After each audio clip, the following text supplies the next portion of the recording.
Assalamualaikum warahmatullahi wabarakatuh.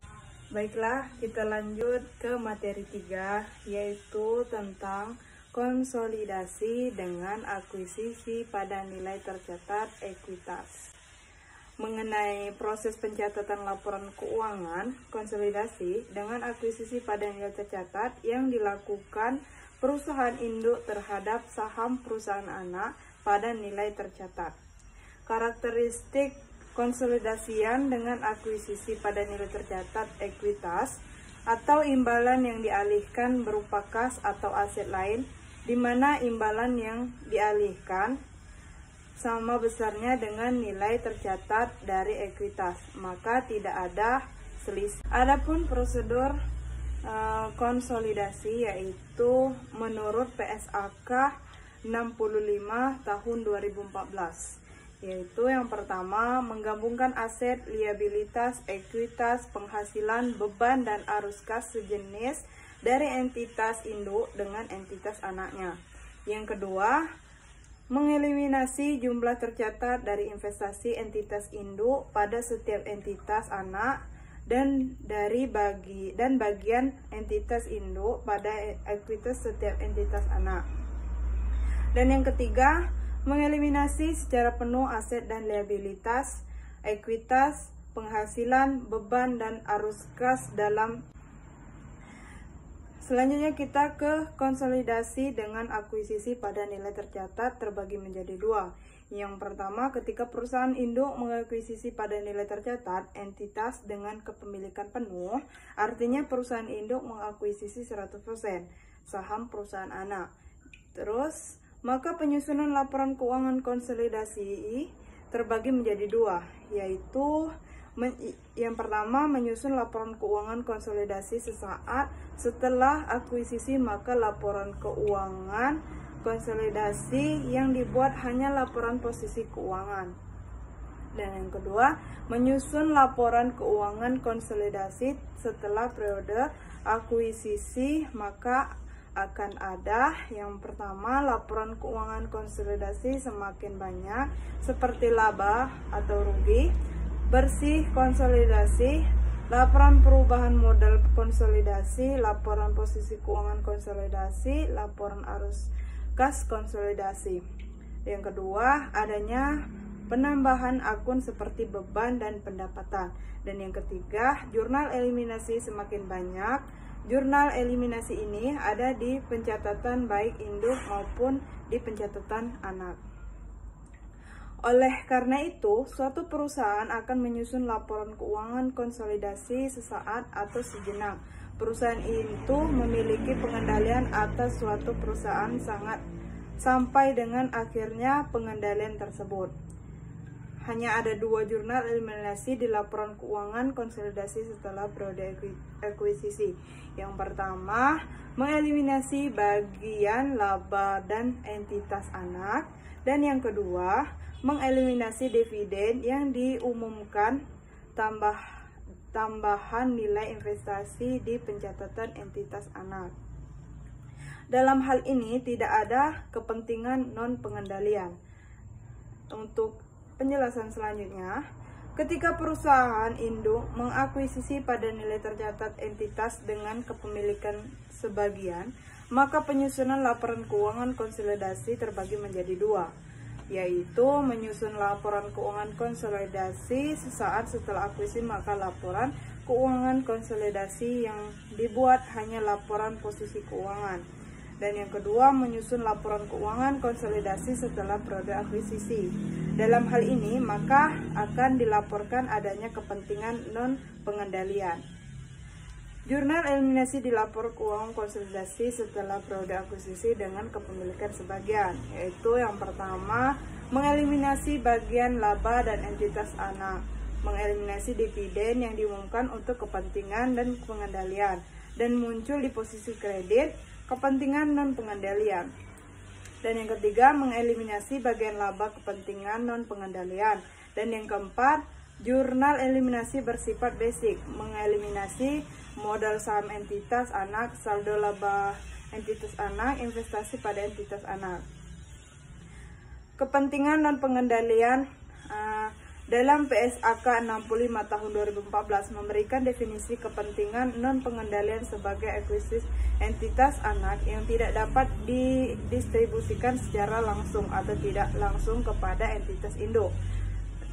Lebih lanjut, PSAK 65 2014 menyarankan entitas induk untuk menyajikan secara terpisah bagian dari kepentingan non-pengendalian pada ekuitas dalam laporan posisi konsolidasi.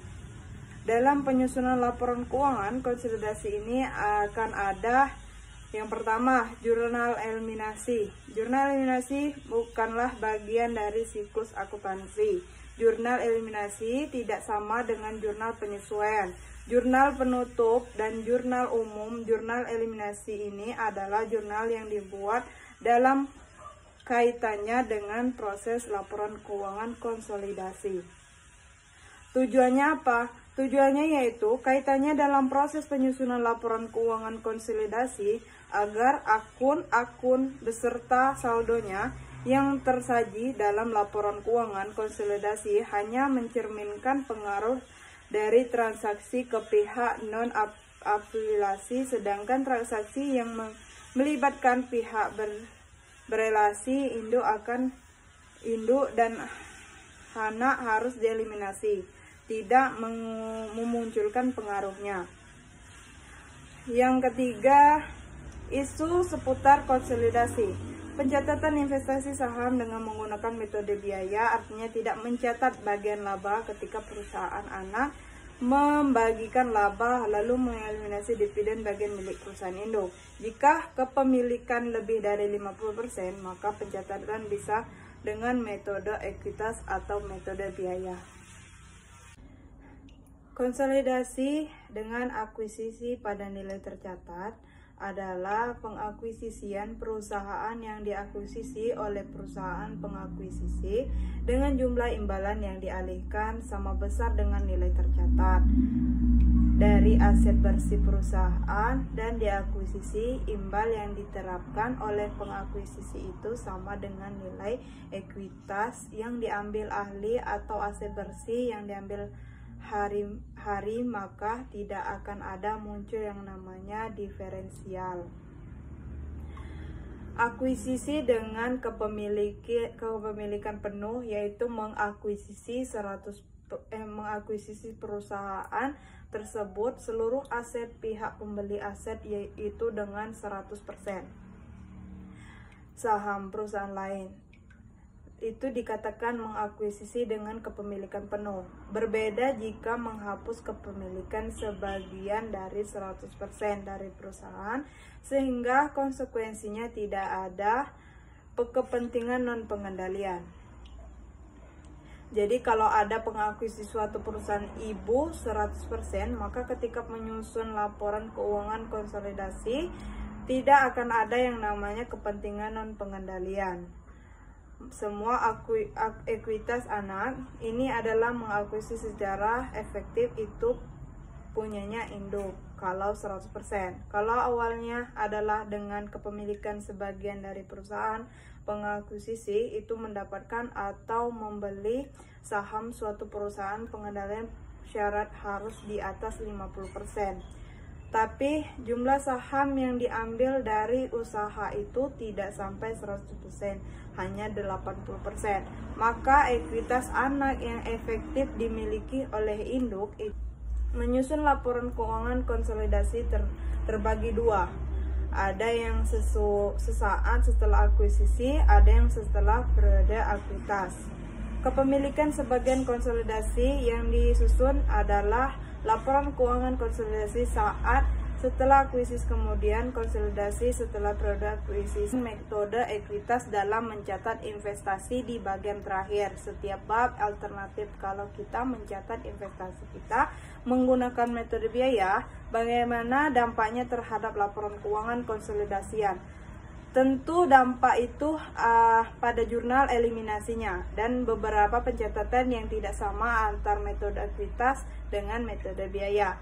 Akuisisi dengan kepemilikan sebagian perusahaan memperoleh suatu pengendalian itu dengan kepemilikan saham pada perusahaan itu harus di atas 50%. Dalam praktiknya, tidak semua akuisisi itu 100% atau mengakuisisi secara penuh. Ada yang perusahaan untuk mengakuisisi perusahaan dengan kepemilikan sebagian kepemilikan menurut PSA ke-65 tentang penyusunan laporan keuangan. Konsolidasian harus dipisah. Kepentingan non-pengendalian merupakan bagian efektif dari perusahaan induk. Laporan keuangan bagian laporan laba rugi. Pasti kamu akan menemukan laba bersih tahun berjalan. Beberapa laba mempunyai kepentingan non-pengendalian di bagian laba rugi. Di bagian laba rugi namanya total laba atau total komprehensif. Itu merupakan berapa yang